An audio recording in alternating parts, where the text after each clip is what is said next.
एक एक कम बेमिसाल। तारीफ करें सबसे जोर से तालियों के साथ, जोर से तालियों के साथ उज्जीवित परमेश्वर प्रभु यीशु मसीह के नाम को महिमा दें। आज कितने जन परमेश्वर की हजूरी में आनंदित हैं? जोर से तालियों के साथ उज्जीवित परमेश्वर प्रभु यीशु मसीह के नाम को महिमा देते जाएं, महिमा देते जाएं। आप जानते कि जब भी हम पूरे विश्वास के साथ प्रार्थना को ग्रहण करते हैं तो परमेश्वर हमारे जीवन में बड़े कामों को करता है, यानी बड़ी गवाहियां परमेश्वर हमारे जीवनों में पैदा करता है। तो आप जितने भी जन आज परमेश्वर की हजूरी में मौजूद हैं, आप सब जन अपने अपने स्थान के ऊपर बैठ जाएं। हम जब भी इंस्टेंट टेस्टमनीज को सुनते हैं तो वो बड़ी जल्दी हम उन टेस्टमनीज को सुन लेते हैं, लेकिन जब उन टेस्टमनीज को पूरा हम सुनते हैं तो हमारा और भी फेथ प्रभु यीशु मसीह के ऊपर बढ़ता है कि कितने कितने बड़े परमेश्वर काम लोगों की जिंदगियों में कर रहे हैं। तो मैं चाहता हूं कि आप सब जन अपने स्थान के ऊपर बैठकर अब हम कुछ वीडियो टेस्टमनीज को देखेंगे।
इस भाई का नाम अमन है और इनकी पत्नी का नाम शिमला रानी है। ये फाजिलका के रहने वाले हैं। 2014 में जब इनकी शादी हुई तो उस समय ये बहुत ज्यादा आनंदित थे। उसके बाद जब इन्होंने सोचा कि हमारे पास बच्चा होना चाहिए तो लगातार इनके 4 बच्चों की मौत हो गई, जिसकी वजह से ये दोनों ही अंदर से बहुत ज्यादा टूट चुके थे। हर वक्त रोते रहते थे, निराशा में थे और कहीं से कुछ भी समाधान नजर नहीं आ रहा था।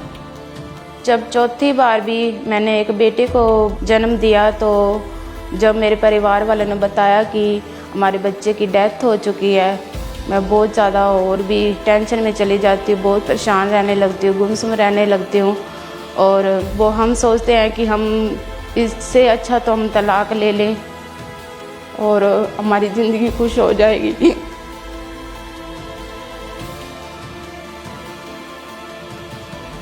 मेरी लाइफ निराशा में जा रही थी और मैं यही सोचती रहती थी कि पता नहीं हमारी ज़िंदगी में बेबी की ब्लेसिंग होगी कि नहीं। फिर डॉक्टर ने अल्ट्रासाउंड करके बताया कि आपकी पत्नी की ओवरी में पानी वाली बहुत सारी रसौलियाँ हैं और यूट्रस में इन्फेक्शन है। और डॉक्टर ने यहाँ तक कि बता दिया कि जब आप IVF भी करवाओगे तो हम यह गारंटी नहीं देते कि आपका बच्चा की पूरा कंप्लीट होगा।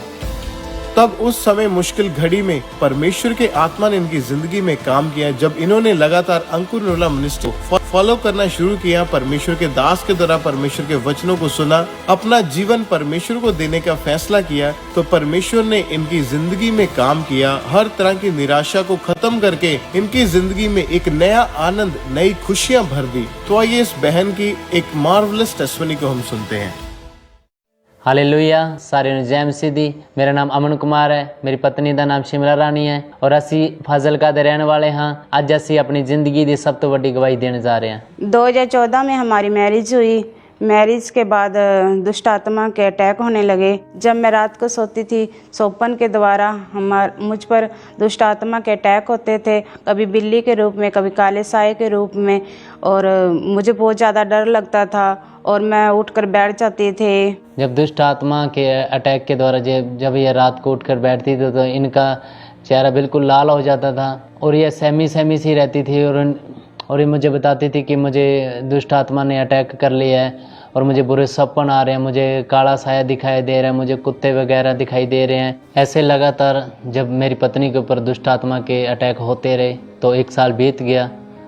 और उसके बाद जब हम दोनों ने बच्चे की प्लानिंग की तो 2015 में जब ये प्रेग्नेंट हुई, जब मेरी पत्नी को तीसरा मंथ प्रेगनेंसी का चल रहा था, तब एक दिन रात को इसे बुरा सपन आया, जिसके द्वारा जब ये सुबह उठी तो उसके बाद इसे ब्लीडिंग शुरू होने लगी और इसके बाद इसे मिसकैरेज हो गया। जब मेरी पत्नी का मिसकैरेज हो गया तो हमारी कंडीशन उस टाइम बहुत ही ख़राब हो गई थी कि ये कैसे हो गया। तो हमारा सारा परिवार बिल्कुल खामोश सा हो गया, बिल्कुल और सहमा सा हो गया, ये कैसे हो गया हमारी ज़िंदगी में। और इसी प्रकार 2016 में मेरी वाइफ दूसरी बार प्रेग्नेंट हुई तो हमारे परिवार में बहुत ही खुशी का माहौल था। और पूरे 9th मंथ के बाद मेरी पत्नी ने एक बेटे को जन्म दिया। तो और उसके बाद एकदम से अचानक बच्चे को सांस लेने में दिक्कत आ रही थी तो डॉक्टरों ने बच्चे को नर्सरी में रख दिया। तो नर्सरी में रखने के बाद हमें पता चला कि 2-3 घंटे बाद मेरे बेटे की डेथ हो चुकी है। तब हमारा जो खुशी का माहौल था वो मातम में छा गया। जब मेरे बेटा हुआ तो बड़े प्रेशन के साथ हुआ। मैं अपने परिवार से पूछती थी कि बेटा कैसे है। मेरे परिवार वाले तो मुझसे छिपाते थे कि ये मुझे बोल देते थे कि हमारा बेटा बिल्कुल ठीक है, वो नर्सरी में रखा हुआ है और जब वो बिल्कुल ठीक हो जाएगा, हम थोड़ा सा कमज़ोर है, जब ठीक हो जाएगा हम उसे ले आएंगे। और ऐसा ही बताते थे। जब हमें घर पर लेकर गए तो 10 दिनों के बाद मेरी सिस्टर ताई की लड़की उसने बताया मुझे आपके बच्चे की डेथ हो चुकी है। जब मुझे पता चला कि मेरा बेटा डेड हुआ है तो मेरे पैरों के नीचे से ज़मीन खिसक जाती है और मैं बहुत सारी घबरा जाती हूँ, टेंशन में हो जाती हूँ और रोने लगती हूँ कि ये कैसा हमारे साथ हुआ है। पहले भी एक बार मैंने अपने बच्चे को खो दिया है, अब दूसरी बार भी मैंने अपने बच्चे को खोया है।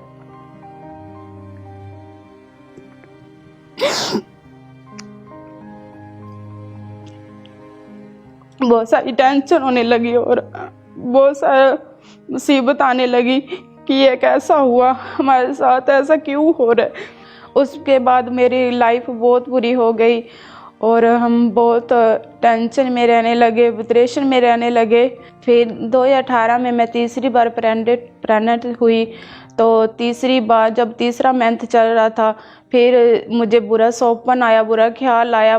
सपन में ऐसे शैतानी तक दिखाई देते थे कि आपके बच्चे मर चुका है। उस शैतानी सपन के बाद जब मैं सुबह उठी तो मुझे ब्लीडिंग होने लगी और मेरा बच्चा मिसकैरेज हो गया। जब मेरे साथ ऐसा तीसरी बार हुआ तो हम बहुत ज़्यादा और भी उदास हो गए भी ऐसा हमारे साथ क्यों हो रहा है। फिर जब 2020 में मेरी वाइफ चौथी बार प्रेग्नेंट हुई तो 9th मंथ पूरे होने के बाद इसने बड़े ऑपरेशन के साथ बेटे को जन्म दिया।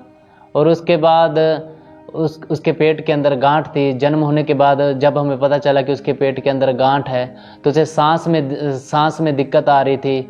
और उसके बाद 2.5-3 घंटे बाद फिर से उस बेबी की डेथ हो जाती है। जब डॉक्टर ने बताया कि आपके बेटे की डेथ हो गई है तो हमारा खुशी का माहौल गम में बदल जाता है।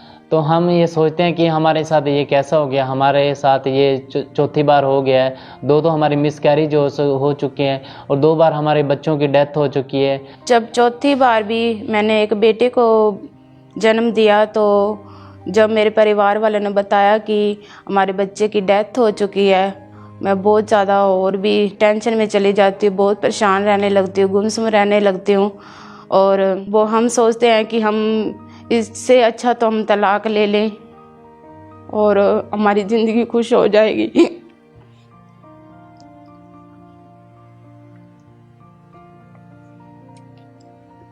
मेरी लाइफ निराशा में जा रही थी और मैं यही सोचती रहती थी कि पता नहीं हमारी ज़िंदगी में बेबी की ब्लेसिंग होगी कि नहीं। जब मेरी वाइफ को बच्चा नहीं हो रहा था तो हम इसे प्राइवेट हॉस्पिटल में लेकर जाते हैं। फिर डॉक्टर ने अल्ट्रासाउंड करके बताया कि आपकी पत्नी की ओवरी में पानी वाली बहुत सारी रसौलियाँ हैं और यूट्रस में इन्फेक्शन है।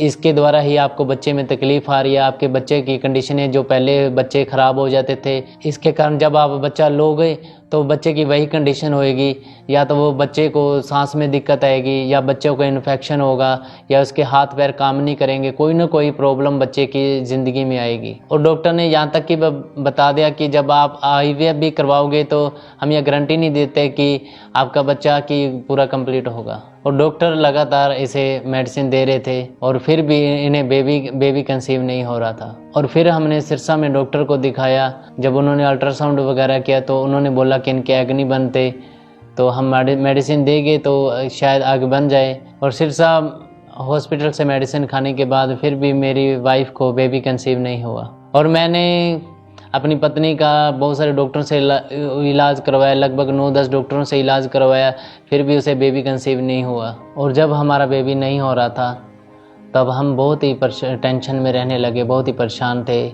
जब मैं दूसरे के बच्चे को देखती थी कि मैं यही सोचती थी कि आकाश हमारे पास भी बेबी होता। बहुत ताने मारते थे आस पड़ोस वाले, बहुत बुरा बोलते थे, बांस बोलते थे। जब मैं इनकी बातें सुनकर बहुत ज़्यादा और भी रोने लगती थी और बहुत ज़्यादा और भी टेंशन हो जाती थी कि आज आकाश हमारे पास भी बेबी होता तो आज मैं उसके साथ खेलती, उसको लोरियाँ सुनाती। जब मैं कभी भी बाजार जाती थी तो मैं छोटे छोटे बच्चों के कपड़े देखती थी और सोचती थी कि आज आकाश हमारे पास भी बच्चा होता तो आज मैं भी छोटे छोटे अपने बच्चे के लिए कपड़े लेती। मैं बिल्कुल टूट चुकी थी और मैं यही सोचती थी कि मेरे पास कभी भी बेबी नहीं होगा। और जब हमारे बच्चा नहीं था फिर भी हमारी आशा प्रभु के ऊपर थी और हम यही सोचते थे कि परमेश्वर चाहे तो वो सब कुछ कर सकता है। जिस तरह परमेश्वर ने अब्राहम को बच्चे की आशीष दी और उसी तरह वो परमेश्वर हमें भी एक दिन बच्चे की आशीष देगा। और इसके साथ साथ हम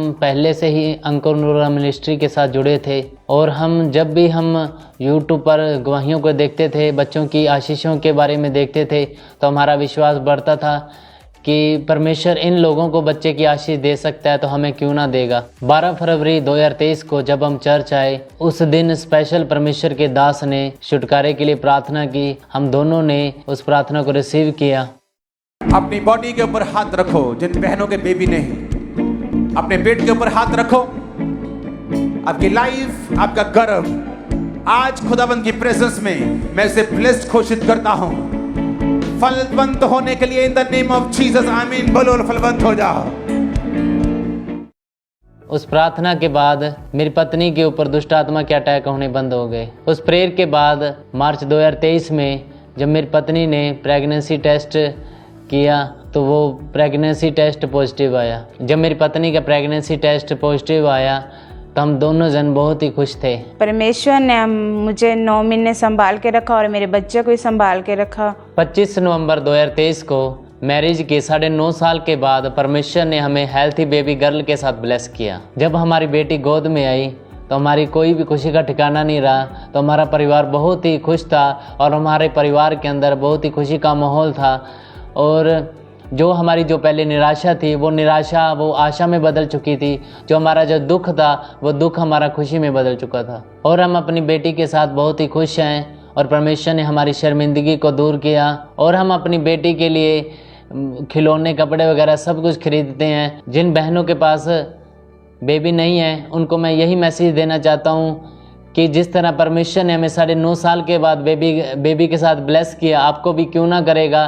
क्योंकि परमेश्वर के वचन में लिखा है कि परमेश्वर पर विश्वास करने वालों के लिए सब कुछ संभव हो सकता है। और इसी के साथ परमेश्वर के साथ अड़े रहो और खड़े रहो और परमेश्वर के वचन के साथ वफादार रहो और परमेश्वर की हजूरी में वफादार रहो और परमेश्वर आपकी भी शर्मिंदगियों को दूर करेगा।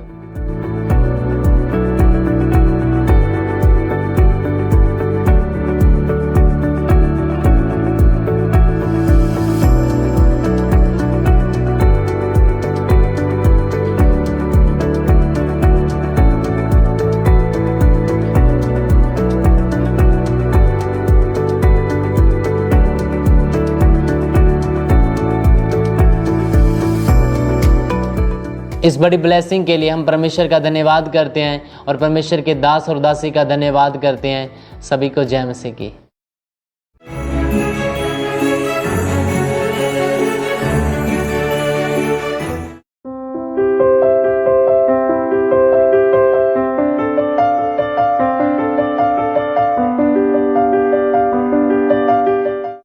आप जानते हैं कि परमेश्वर के लिए कोई भी काम करना कठिन नहीं है। हमारा परमेश्वर जो जीवित परमेश्वर है, वो अपने जीवित वचन के अनुसार लोगों की जिंदगी में बड़े और अद्भुत काम करता है। तो आइए सुनते हैं इनकी इस अमेजिंग टेस्टमनी को, और ये गवाही आपके फेथ को बढ़ाएगी यीशु मसीह के नाम में। हालेलुया, सभी को जय मसीह की। मेरा नाम सोनू कुमार, मैं यूपी के रहने वाला हूँ। मैं अपने जीवन की सबसे बड़ी गवाही देने जा रहा हूँ। अब मेरी उम्र 25 साल है। जब मैं 12 साल का था तब से मैं नशा करना स्टार्ट कर दिया था, और मेरी संगति मेरे से बड़े लड़कों के साथ थी, और उनके साथ ही उठना बैठना घूमना फिरना सब कुछ उनके साथ था। और वो नशे करते थे, और उनको देख देख के मैं भी नशा करना शुरू कर दिया। और पहली बार मैं तंबाकू से नशा शुरू किया था। जब तंबाकू का नशा स्टार्ट किया, उसके बाद मेरा नशा और भी बढ़ गया। मैं गुटखा खाने लगा, सिगरेट पीने लगा, उसके बाद से मैं दारू पीने लगा, बियर पीने लगा। इसी नशों के कारण मेरे पढ़ाई में भी मन नहीं लगता था, और मैं जब नशा मेरा ज़्यादा बढ़ गया तो मेरा पढ़ाई भी छूट गया। और जब मेरी पढ़ाई छूट गई तो उस समय मेरे को पैसा नहीं होता था। उसके बाद मैं नशा के लिए जब मेरे को तलब लगता था तो मैं किसी से उधार भी ले लेता था, और उधार लेके भी नशा करता था।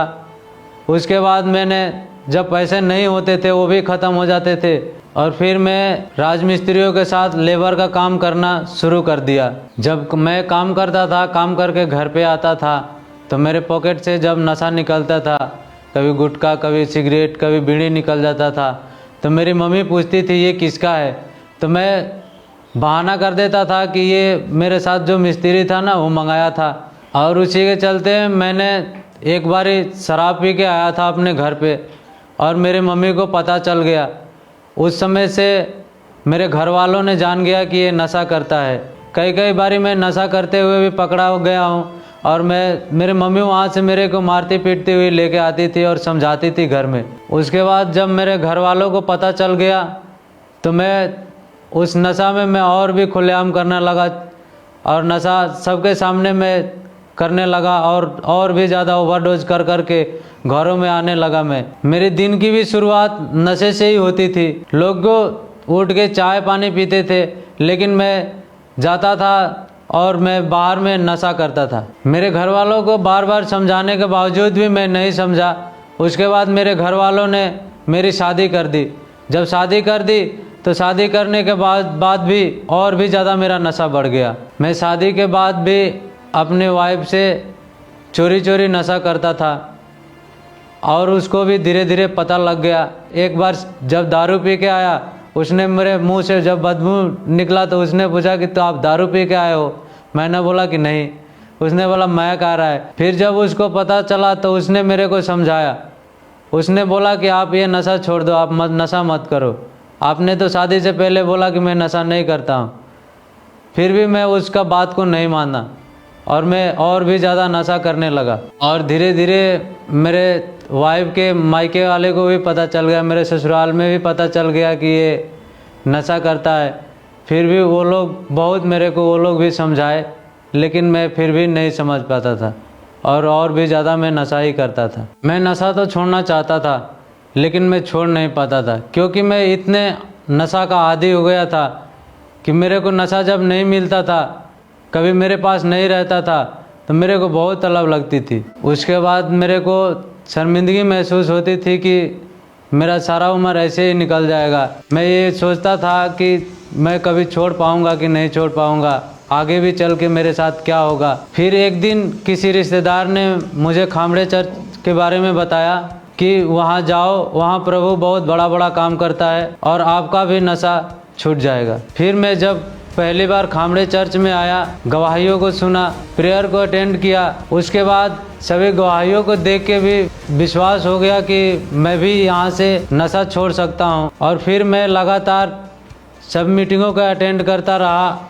और प्रेयर को रिसीव भी करता रहा। फिर 24 सितंबर 2023 को मैं यहाँ मीटिंग अटेंड करने के लिए आया। फिर उस दिन परमेश्वर के दास ने खास नशे वालों के लिए प्रार्थना की। कुछ भी जो परमेश्वर का आत्मा कर रहा है चर्च में, रोकना मत, शर्माना मत। मैं देख रहा हूं चर्च में राइट नाउ जो लोग आज मौजूद हैं, आपकी फैमिली नशा छोड़ रही है, लोग नशा छोड़ रहे हैं, बीमारियां छोड़ के जा रहे हैं। कमांड करो होली गोस्ट, रिलीज करो होली गोस्ट, रिलीज करो होली गोस्ट। और उस प्रार्थना को अपने लिए फेथ के साथ उसे रिसीव किया और परमेश्वर के सामर्थ्य ने मुझे छुआ और मैं गिर गया और मेरे बॉडी के अंदर ठंडक सी महसूस हुई। और जब मैं उस मीटिंग के बाद घर गया, मैं अपने घर से सारे नशा निकाल के फेंक दिया और उसके बाद मुझे किसी भी नशा का तलब नहीं लगा और उसके बाद मैं कोई नशा नहीं किया। और मैं उस रात मैं आराम से सोया, कोई भी चीज़ का मुझे तलब नहीं लगा, कोई नशा का तलब नहीं लगा। उसके बाद मैं अपना लाइफ में बहुत सा अच्छा मैं फीलिंग महसूस किया। अब मेरी लाइफ बिल्कुल फ्री है, मैं अपने परिवार में खुशहाल से रहता हूँ और मैं बिल्कुल फ्री हूँ नशे से। अब मुझे किसी भी नशा का तलब नहीं लगता, न गुटखा, न बीड़ी, न सिगरेट, न तंबाकू, न दारू। मैं अब कोई भी नशा नहीं करता हूँ, मैं टोटली फ्री हो चुका हूँ। जिन लोगों ने मुझे पहले देखा था गलियों में जब गिरा पड़ा रहता था नशों के कारण, वो लोग मुझे घर में छोड़ के आते थे। आज वो पूछते हैं कि तूने ये नशा कैसे छोड़ दिया। मैंने उन लोगों को बताता हूँ कि मुझे यीशु मसीह ने इन सभी नशा से आज़ाद किया है। जो लोग आज भी नशा कर रहे हैं, नशे में फंसे हुए हैं, मैं उनको यही कहना चाहता हूँ कि प्रभु के करीब आएं और प्रभु को जाने और प्रभु के वचनों को फॉलो करें और उनको भी प्रभु उन सभी नशा से आज़ाद करेगा। मेरा विश्वास है जिस तरह प्रभु ने मुझे नशों से आज़ाद किया, वैसे आप लोगों को भी नशों से आज़ाद करेगा। अब मैं टेलर का काम करता हूँ और कोई भी खर्चा नहीं करता, फालतू मेरे जीवन में कोई भी अब खर्चा नहीं है।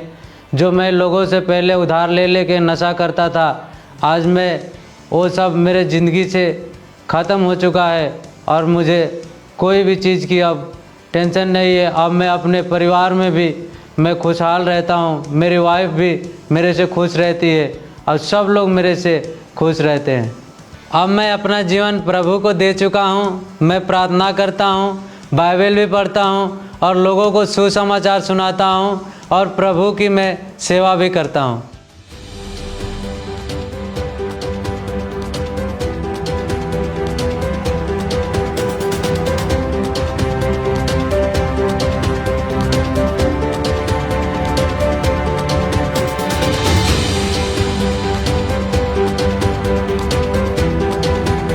मैं इस बड़े छुटकारे के लिए प्रभु का धन्यवाद करता हूँ और प्रभु के दास दासी का भी धन्यवाद करता हूँ। सभी को जय मसीह की।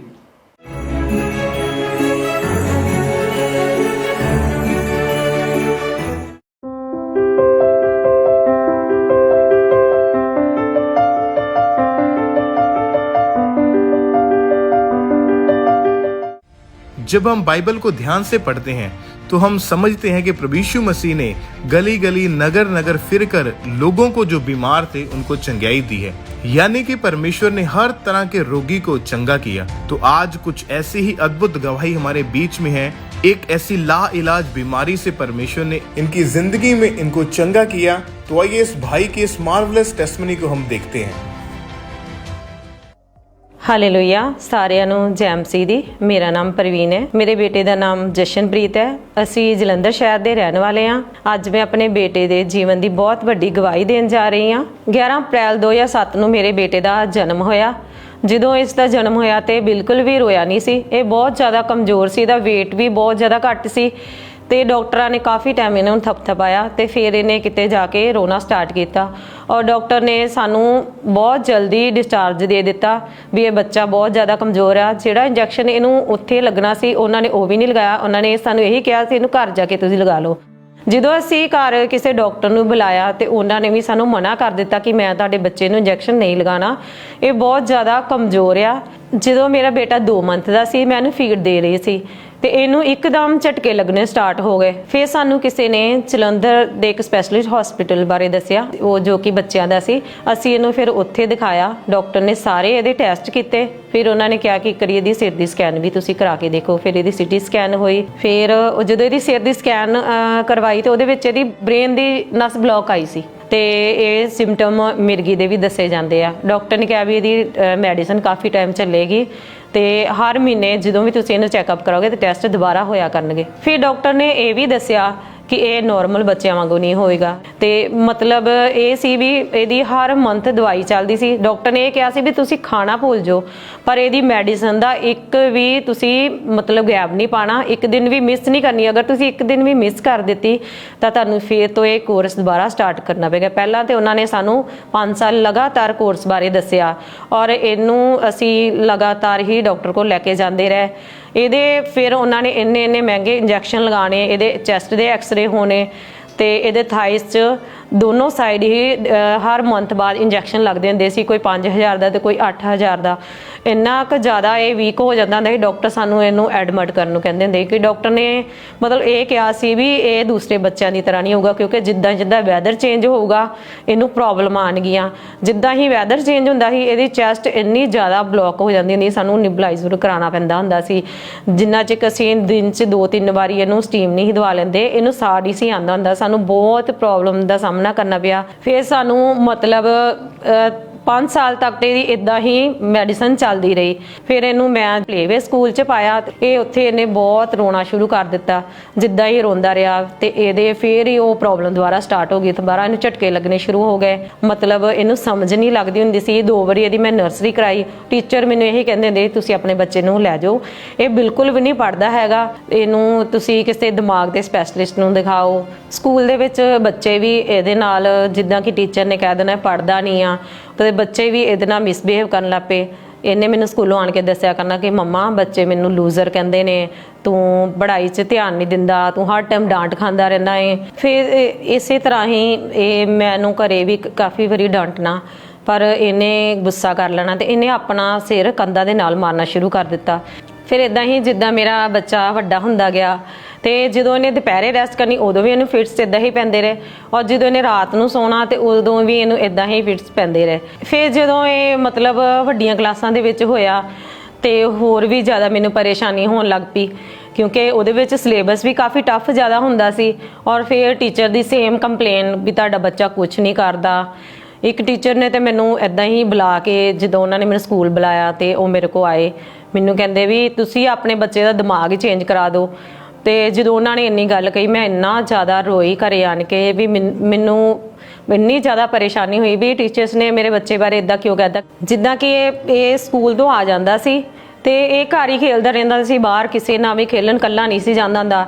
ਮੇਰੇ ਵੱਡੇ ਬੇਟੇ ਨੇ ਸਾਈਕਲਿੰਗ ਕਰਨ ਆਪਣੇ ਫਰੈਂਡਸ ਦੇ ਨਾਲ ਜਾਣਾ ਤੇ ਇਹਨੇ ਕਿਤੇ ਵੀ ਨਹੀਂ ਜਾਂਦਾ ਹੁੰਦਾ ਸੀ। ਇਹ ਮਤਲਬ ਇਹਨੇ ਪੌੜੀਆਂ ਤੇ ਚੜ੍ਹ ਕੇ ਦੇਖਦੇ ਰਹਿਣਾ ਆਉਂਦੇ ਜਾਂਦੇ ਲੋਕਾਂ ਨੂੰ, ਬਸ ਘਰ ਹੀ ਇਹਨੇ ਖੇਲਦੇ ਰਹਿਣਾ, ਬਾਹਰ ਨਹੀਂ ਸੀ ਨਿਕਲਦਾ ਹੁੰਦਾ। ਜਿੱਦਾਂ ਕੋਈ ਸਾਊਂਡ ਦੀ ਆਵਾਜ਼ ਜ਼ਿਆਦਾ ਇਹਨੂੰ ਕੋਈ ਸੁਣਾਈ ਦੇਣੀ ਤੇ ਇਹਨੇ ਆਪਣੇ ਆਪ ਨੂੰ ਟੀਵੀ ਟਰੋਲ ਦੇ ਵਿੱਚ ਬੰਦ ਕਰ ਲੈਣਾ। ਇਹ ਡਰਦਾ ਬਹੁਤ ਹੁੰਦਾ ਸੀ, ਇਹਨੂੰ ਹੁੰਦਾ ਵੀ ਮੇਰੇ ਸਿਰ 'ਚ ਕੁਝ ਹੁੰਦਾ, ਇਹਨੇ ਆਪਣਾ ਸਿਰ ਫੜ ਕੇ ਬੈਠ ਜਾਣਾ। ਮੈਨੂੰ ਬਹੁਤ ਜ਼ਿਆਦਾ ਟੈਨਸ਼ਨ ਹੁੰਦੀ ਸੀ ਕਿਉਂਕਿ ਮੈਨੂੰ ਮੈਂ ਚਾਹੁੰਦੀ ਨਹੀਂ ਹਾਂ ਕਿ ਜਿੱਦਾਂ ਮੇਰਾ ਵੱਡਾ ਬੇਟਾ ਪੂਰੀ ਸਮਝ ਰੱਖਦਾ ਏ ਵੀ ਪੂਰੀ ਉਹਨੂੰ ਨੌਲੇਜ ਹੈ ਹਰ ਇੱਕ ਚੀਜ਼ ਦੀ, ਉਹਨੂੰ ਆਪਣੇ ਘਰ ਦਾ ਐਡਰੈਸ ਵੀ ਪਤਾ ਹੈ, ਉਹਨੂੰ ਆਪਣੇ ਮੰਮਾ ਪਾਪਾ ਦੇ ਫੋਨ ਨੰਬਰ ਦਾ ਵੀ ਪਤਾ ਹੈ ਤੇ ਮੈਂ ਚਾਹੁੰਦੀ ਹਾਂ ਵੀ ਇਹਨੂੰ ਵੀ ਸਾਰੀ ਇੱਦਾਂ ਸਮਝ ਹੋਵੇ। ਇਹਨੂੰ ਇੱਥੋਂ ਤੱਕ ਕਿ ਟਾਈਮ ਵੀ ਦੇਖਣਾ ਨਹੀਂ ਆਉਂਦਾ ਹੁੰਦਾ ਸੀ। ਮੈਨੂੰ ਇਹੀ ਹਰ ਟਾਈਮ ਟੈਨਸ਼ਨ ਰਹਿੰਦੀ ਹੁੰਦੀ ਵੀ ਇਹਦਾ ਫਿਊਚਰ ਕਿੱਦਾਂ ਦਾ ਹੋਊਗਾ। ਜਿੱਦਾਂ ਕਿ ਇਹਦੀ 2007 ਤੋਂ ਲੈ ਕੇ 2017 ਤੱਕ ਮੈਡੀਸਨ ਚੱਲਦੀ ਰਹੀ। ਅਸੀਂ ਇਹਨੂੰ ਬ੍ਰੇਨ ਦੇ ਸਪੈਸ਼ਲਿਸਟ ਡਾਕਟਰ ਕੋਲ ਵੀ ਵਿਖਾਇਆ ਪਰ ਇਹਦੇ ਵਿੱਚ ਕੋਈ ਵੀ ਚੇਂਜ ਨਹੀਂ ਸੀ, ਅਬਨੋਰਮਲ ਬੱਚਿਆਂ ਦੀ ਤਰ੍ਹਾਂ ਹੀ ਇਹ ਬਿਲਕੁਲ ਰਿਹਾ। ਇਹਦੇ ਵੱਲ ਦੇਖ ਕੇ ਮੈਨੂੰ ਬਹੁਤ ਦੁੱਖ ਹੁੰਦਾ ਸੀ, ਮੈਨੂੰ ਸਮਝ ਨਹੀਂ ਆਉਂਦੀ ਹੁੰਦੀ ਸੀ ਕਿ ਮੈਂ ਇਹਦੇ ਲਈ ਹੁਣ ਕੀ ਕਰਾਂ ਕਿਉਂਕਿ ਅਸੀਂ ਸਾਰਾ ਕੁਝ ਹੀ ਕਰਾ ਕੇ ਦੇਖ ਲਿਆ ਸੀ। ਜਿੱਦਾਂ ਸਾਨੂੰ ਕਿਸੇ ਨੇ ਦੱਸਣਾ, ਅਸੀਂ अन्य ਜਗ੍ਹਾ ਤੇ ਵੀ ਇਹਨੂੰ ਬਹੁਤ ਲੈ ਕੇ ਗਏ, ਅਸੀਂ ਸਾਰਾ ਕੁਝ ਕਰਾ ਕੇ ਦੇਖ ਲਿਆ। ਜਿੱਦਾਂ ਹੀ ਅਸੀਂ ਇਹਦੇ ਕੋਈ ਜੋ ਵੀ ਕਿਸੇ ਨੇ ਸਾਨੂੰ ਦੱਸਣਾ ਅਸੀਂ ਕਰਾਉਣਾ, ਇਹਦੀ ਕੰਡੀਸ਼ਨ ਹੋਰ ਜ਼ਿਆਦਾ ਖਰਾਬ ਹੁੰਦੀ ਗਈ। ਇਹ ਜ਼ਿਆਦਾ ਮਤਲਬ ਵੀਕ ਰਹਿਣ ਲੱਗ ਪਿਆ। ਮੈਨੂੰ ਕੋਈ ਵੀ ਉਮੀਦ ਨਜ਼ਰ ਨਹੀਂ ਆ ਰਹੀ ਸੀ, ਇਹਦੀ ਸਿਹਤ ਵਿੱਚ ਸੁਧਾਰ ਨਹੀਂ ਸੀ। ਇਹ ਜਿੱਦਾਂ ਦਾ ਹੈਗਾ ਸੀ ਉਸੇ ਤਰ੍ਹਾਂ ਹੀ ਅਬਨੋਰਮਲ ਬੱਚਿਆਂ ਦੀ ਤਰ੍ਹਾਂ ਰਹਿੰਦਾ ਹੁੰਦਾ ਸੀ। ਇਸ ਦੀ ਵਜ੍ਹਾ ਕਰਕੇ ਮੈਂ ਵੀ ਬਹੁਤ ਜ਼ਿਆਦਾ ਟੈਨਸ਼ਨ ਦੇ ਵਿੱਚ ਰਹਿਣ ਲੱਗ ਪਈ। ਫਿਰ ਇਦਾਂ ਹੀ ਇੱਕ ਦਿਨ ਸਾਡੇ ਰਿਸ਼ਤੇਦਾਰਾਂ ਨੇ ਸਾਨੂੰ ਅੰਕੁਰ ਨਿਰੋਲਾ ਮਿਨਿਸਟਰੀ ਬਾਰੇ ਦੱਸਿਆ ਔਰ ਉਹਨਾਂ ਨੇ ਕਿਹਾ ਕਿ ਤੁਸੀਂ ਆਪਣੇ ਬੇਟੇ ਨੂੰ ਉੱਥੇ ਲੈ ਕੇ ਜਾਓ, ਉੱਥੇ ਪਰਮੇਸ਼ਰ ਬਹੁਤ ਵੱਡੇ ਕੰਮ ਕਰਦਾ ਤੇ ਬੜੇ ਲੋਕ ਚੰਗੇ ਹੁੰਦੇ ਨੇ ਤੁਸੀਂ ਵੀ ਇਹਨੂੰ ਇੱਕ ਵਾਰੀ ਜ਼ਰੂਰ ਉੱਥੇ ਲੈ ਕੇ ਜਾਓ। ਫਿਰ ਮੈਂ ਆਪਣੇ ਬੇਟੇ ਨੂੰ ਅੰਕੁਰ ਨਰੂਲਾ ਮਿਨਿਸਟਰੀ ਵਿੱਚ ਲੈ ਕੇ ਆਈ। ਇੱਥੇ ਆਣ ਕੇ ਮੈਨੂੰ ਬਹੁਤ ਵਧੀਆ ਲੱਗਾ। ਜਦੋਂ ਮੈਂ ਗਵਾਹੀਆਂ ਨੂੰ ਸੁਣਿਆ, ਮੇਰਾ ਪਰਮੇਸ਼ਰ ਉੱਤੇ ਹੋਰ ਫੇਥ ਵੱਧ ਗਿਆ ਔਰ ਮੈਨੂੰ ਵੀ ਮਹਿਸੂਸ ਹੋਇਆ ਕਿ ਹਾਂ, ਮੇਰਾ ਬੇਟਾ ਇੱਥੇ ਚੰਗਾ ਹੋ ਸਕਦਾ ਹੈ। ਫਿਰ ਇਸੇ ਤਰ੍ਹਾਂ ਹੀ ਅਸੀਂ ਲਗਾਤਾਰ ਚਰਚ ਆਉਂਦੇ ਰਹੇ, ਮੀਟਿੰਗ ਨੂੰ ਅਟੈਂਡ ਕਰਦੇ ਰਹੇ ਔਰ ਪ੍ਰੇਅਰ ਨੂੰ ਰਿਸੀਵ ਕਰਦੇ ਰਹੇ। 4 ਅਗਸਤ 2019 ਨੂੰ ਅਸੀਂ ਖਾਮਰਾ ਚਰਚ ਆਏ ਔਰ ਪਰਮੇਸ਼ਰ ਦੇ ਦਾਸ ਨੇ ਪ੍ਰੇयर ਕੀਤੀ कि जो ब्रेन ਦੇ ਰੋਗੀ ਨੇ ਉਹ ਚੰਗੇ ਹੋਣ ਜਾ ਰਹੇ ਨੇ। अपनी बॉडी पे हाथ रखो और उसे ब्लेस करो, क्योंकि इस अनॉइंटिंग के नीचे आपकी प्रार्थना कबूल होगी। यीशु मसीह के नाम में आजाद हो जाओ। आमीन। ऊंचा बरकत आपकी चर्च। हड्डियां सीधी हो जाएं, हड्डियां चंगी हो जाएं, फेफड़ों के रोगी चंगे हो जाएं, ब्रेन के रोगी चंगे हो जाएं। ਫਿਰ ਜਦੋਂ ਅਸੀਂ ਪ੍ਰੇਅਰ ਰਿਸੀਵ ਕਰਨ ਤੋਂ ਬਾਅਦ ਘਰ ਗਏ ਤਾਂ ਮੈਨੂੰ ਰਾਤ ਸੁਪਨਾ ਆਇਆ ਔਰ ਪਰਮੇਸ਼ਰ ਦੇ ਦਾਸ ਨੇ ਸੁਪਨੇ ਦੇ ਵਿੱਚ ਆ ਕੇ ਮੇਰੇ ਬੇਟੇ ਦੇ ਲੇ ਹੈਂਡ ਕੀਤਾ ਔਰ ਇਹਦੇ ਵੋਮਟਿੰਗ ਦੇ ਦੁਆਰਾ ਬਲੱਡ ਨਿਕਲਿਆ ਔਰ ਮੇਰਾ ਬੇਟਾ ਉਸੇ ਰਾਤ ਹੀ ਚੰਗਾ ਹੋ ਗਿਆ। ਅਗਲੇ ਦਿਨ ਜਦੋਂ ਅਸੀਂ ਇਹਨੂੰ ਚੈੱਕ ਕੀਤਾ ਤਾਂ ਇਹ ਬਿਲਕੁਲ ਨਾਰਮਲ ਬੱਚਿਆਂ ਦੀ ਤਰ੍ਹਾਂ ਬਿਹੇਵ ਕਰ ਰਿਹਾ ਸੀ। ਉਸ ਪ੍ਰੇਅਰ ਤੋਂ ਬਾਅਦ ਪਰਮੇਸ਼ਰ ਦੀ ਸਾਮਰਥ ਨੇ ਮੇਰੇ ਬੇਟੇ ਦੀ ਜ਼ਿੰਦਗੀ 'ਚ ਕੰਮ ਕੀਤਾ। ਇਹਦੇ ਵਿੱਚ ਹੌਲੀ ਹੌਲੀ ਚੇਂਜ ਆਉਣਾ ਸ਼ੁਰੂ ਹੋ ਗਿਆ। ਇਹਨੇ ਆਪਣੀ ਪੜ੍ਹਾਈ ਤੇ ਫੋਕਸ ਕਰਨਾ ਸ਼ੁਰੂ ਕਰ ਦਿੱਤਾ ਔਰ ਹੌਲੀ ਹੌਲੀ ਇਹਨੇ ਬਾਹਰ ਜਾਣਾ ਸ਼ੁਰੂ ਕੀਤਾ, ਆਪਣੇ ਫਰੈਂਡਸ ਨਾਲ ਖੇਲਣਾ ਸ਼ੁਰੂ ਕੀਤਾ। ਇਹਨੂੰ 6 ਸਾਲ ਤੱਕ ਅਸੀਂ ਪੂਰਾ ਇਹਨੂੰ ਚੈੱਕ ਕੀਤਾ। ਇਹਨੂੰ ਸਰਦੀ ਗਰਮੀ ਦੇ ਵਿੱਚ ਬਰਸਾਤਾਂ ਦੇ ਵਿੱਚ ਵੀ ਇਹਨੂੰ ਅਸੀਂ ਚਰਚ ਲੈ ਕੇ ਆਉਂਦੇ ਰਹੇ ਹਾਂ। ਮਤਲਬ ਇਹਨੂੰ ਕੋਈ ਵੀ ਇਦਾਂ ਦੀ ਪ੍ਰੋਬਲਮ ਨਹੀਂ ਆਈ, ਕੋਈ ਇਹਨੂੰ ਫੀਵਰ ਨਹੀਂ ਹੋਇਆ, ਕੋਈ ਇਹਦੀ ਚੈਸਟ ਬਲੌਕ ਨਹੀਂ। ਸਾਨੂੰ ਉਦੋਂ ਉਸ ਤੋਂ ਪ੍ਰਾਰਥਨਾ ਰਿਸੀਵ ਕਰਨ ਤੋਂ ਬਾਅਦ ਅਸੀਂ ਇਹਨੂੰ ਕੋਈ ਵੀ ਮੈਡੀਸਨ ਨਹੀਂ ਦਿਲਾਈ, ਕੋਈ ਬ੍ਰੇਨ ਦੀ, ਕੋਈ ਇਹਨੂੰ ਫੀਵਰ ਦੀ, ਕੋਈ ਚੈਸਟ ਦੀ। ਇਹ ਬਿਲਕੁਲ ਹੀਲ ਹੋ ਚੁੱਕਾ ਆ। ਇਹਨੂੰ ਕੋਈ ਵੀ ਫਿਟਸ ਨਹੀਂ ਪੈਂਦੇ, ਕੋਈ ਵੀ ਇਹਦੀ ਚੈਸਟ ਬਲੌਕ ਨਹੀਂ ਆ, ਕੋਈ ਵੀ ਇਹਨੂੰ ਬ੍ਰੇਨ ਦਾ ਰੋਗ ਨਹੀਂ ਆ। ਇਹ ਬਿਲਕੁਲ ਹੀਲ ਹੋ ਚੁੱਕਾ। ਹੁਣ ਇਹ ਪਰਮੇਸ਼ਰ ਦੇ ਘਰ 'ਚ ਸੇਵਾ ਵੀ ਕਰਦਾ ਆ। ਇਹ ਡਸਟ ਵਿੱਚ ਵੀ ਲੱਗਾ ਰਹਿੰਦਾ, ਕੋਈ ਦਰੀਆਂ ਵਿਛਾਉਂਦਾ ਆ, ਉੱਥੇ ਚੇਅਰਾਂ ਦੀ ਸੇਵਾ ਕਰਦਾ ਆ। ਮਤਲਬ ਇਹਨੂੰ ਡਸਟ ਤੋਂ ਵੀ ਕੋਈ ਐਲਰਜੀ ਨਹੀਂ ਆ। ਇਹ ਬਿਲਕੁਲ ਹੀਲ ਹੋ ਚੁੱਕਾ ਆ ਔਰ ਬਹੁਤ ਪਰਮੇਸ਼ਰ ਨੇ ਇਹਨੂੰ ਗੁੱਡ ਹੈਲਥ ਨਾਲ ਬਲੈਸ ਕੀਤਾ ਹੈ। ਇਹਨੂੰ ਮੈਮਰੀ ਵੀ ਇਹਦੀ ਬਹੁਤ ਵਧੀਆ ਹੋ ਚੁੱਕੀ ਹੈ, ਪੜ੍ਹਾਈ ਵਿੱਚ ਵੀ ਬਹੁਤ ਵਧੀਆ ਚੱਲ ਚੁੱਕਾ ਆ।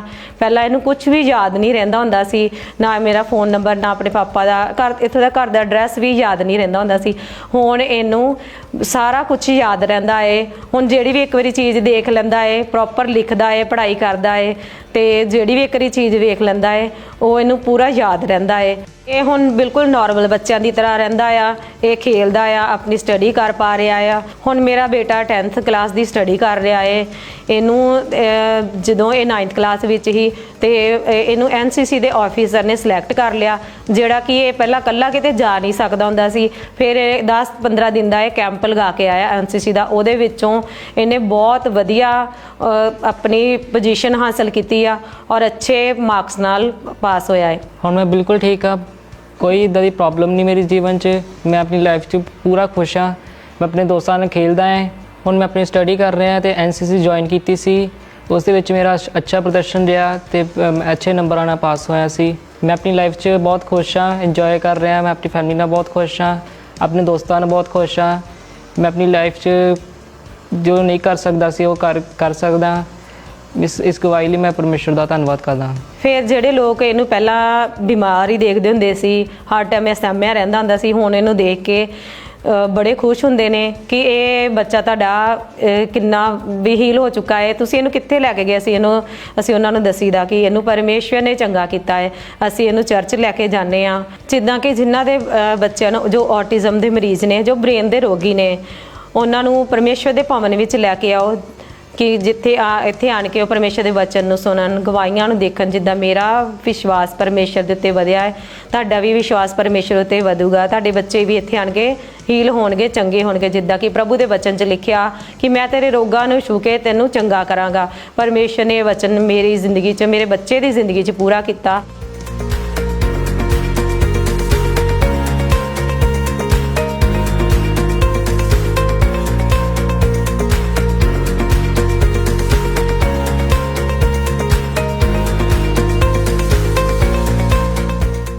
ਮੈਂ ਆਪਣੇ ਬੇਟੇ ਦੀ ਇਸ ਵੱਡੀ ਚੰਗਿਆਈ ਦੇ ਲਈ ਪਰਮੇਸ਼ਰ ਦਾ ਬਹੁਤ-ਬਹੁਤ ਧੰਨਵਾਦ ਕਰਦੀ ਹਾਂ ਔਰ ਪਰਮੇਸ਼ਰ ਦੇ ਦਾਸ ਦਾਸੀ ਦਾ ਬਹੁਤ-ਬਹੁਤ ਧੰਨਵਾਦ ਕਰਦੀ ਹਾਂ। ਸਾਰਿਆਂ ਨੂੰ ਜੈ ਮਸੀਹ ਦੀ। तारीफ करें सबसे जोर से तालियों के साथ, जोर से तालियों के साथ जीवित परमेश्वर प्रभु यीशु मसीह के नाम को महिमा दे सब जन। न जान में तो पल आया तेरिया गिनिया न जान